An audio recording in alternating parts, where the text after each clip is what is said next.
मधुबनी, इसे मिथिला के नाम से भी जाना जाता है। भारतीय राज्य बिहार का एक समृद्ध इतिहास और सांस्कृतिक विरासत वाला क्षेत्र है मधुबनी। यह क्षेत्र अपने विशिष्ट कला रूप मधुबनी या मिथिला पेंटिंग के लिए पूरी दुनिया में विख्यात है। आइए, मैं बिहार हूं के माध्यम से मधुबनी के इतिहास, इसके उल्लेखनीय स्थलों जैसे कि राजनगर पैलेस और कंदारपी घाट और आधुनिक मधुबनी सहित इसकी विरासत और संस्कृति के विकास का पता लगाएं। मधुबनी का एक इतिहास है जिसे प्राचीन काल से देखा जा सकता है। इस क्षेत्र का उल्लेख हिंदू महाकाव्य रामायण में भगवान राम की पत्नी सीता के जन्म स्थान के रूप में मिलता है। पौराणिक कथाओं के अनुसार सीता को जमीन के नीचे पाया गया था।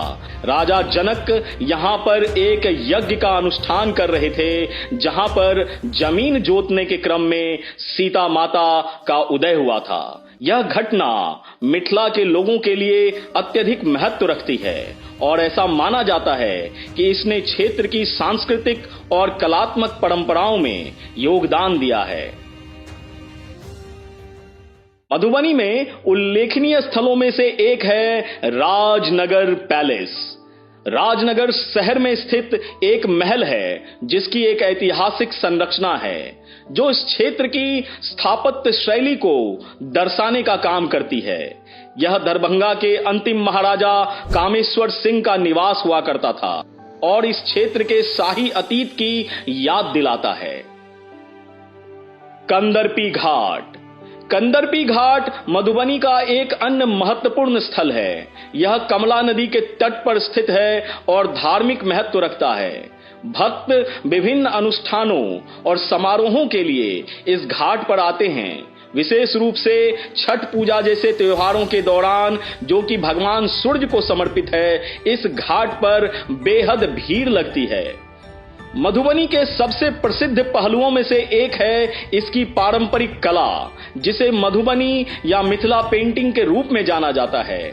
इस कला शैली की उत्पत्ति इसी क्षेत्र में हुई और इसकी प्रकृति पौराणिक कथाओं और धार्मिक विषयों को चित्रित करने वाले जटिल और जीवंत डिजाइनों की विशेषता बतलाता है। परंपरागत रूप से मधुबनी पेंटिंग महिलाओं के द्वारा अपने घरों की दीवारों और फर्श पर बनाई जाती है। समय के साथ कला के रूप ने मान्यता प्राप्त की और एक व्यावसायिक अभ्यास के रूप में विकसित हो गई। आज मधुबनी पेंटिंग दुनिया भर में बनाई जाने वाली सबसे उम्दा पेंटिंगों में से एक मानी जाती है। मधुबनी की विरासत और संस्कृति, इसकी कला, लोक कथा और रीति रिवाजों में गहराई से निहित दिखती है। इस क्षेत्र में संगीत, नृत्य और साहित्य की समृद्ध परंपरा है। मिथिला के लोकगीत, जिसे मैथिली गीत के रूप में जाना जाता है, बेहद लोकप्रिय हैं और क्षेत्र के सांस्कृतिक लोकाचार को दर्शाते हैं।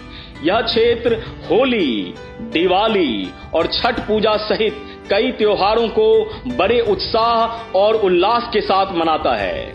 हाल के वर्षों में मधुबनी की सांस्कृतिक विरासत का आधुनिक पुनरुद्धार हुआ है। कार्यशालाओं, प्रदर्शनियों और सरकारी पहलुओं के माध्यम से कला को एक बेहद उम्दा रूप और बढ़ावा देने का काम किया जा रहा है। मधुबनी कलाकारों को सशक्त बनाने और उन्हें विश्व स्तर पर अपनी प्रतिभा दिखाने के लिए एक मंच प्रदान करता है। इससे क्षेत्र के कलात्मक और सांस्कृतिक परिदृश्य में योगदान करते हुए मधुबनी कला के समकालीन और अनुभवी लोग बेहद उम्दा मानते हैं। कुल मिलाकर मधुबनी का इतिहास, राजनगर पैलेस, कंदरपी घाट, मिथिला पेंटिंग और आधुनिक मधुबनी सहित इसकी विरासत और संस्कृति का विकास इस क्षेत्र की गहरी परंपराओं और इसकी अनूठी सांस्कृतिक पहचान को संरक्षित और बढ़ावा देने का निरंतर प्रयास कर रही है। मैं बिहार हूं।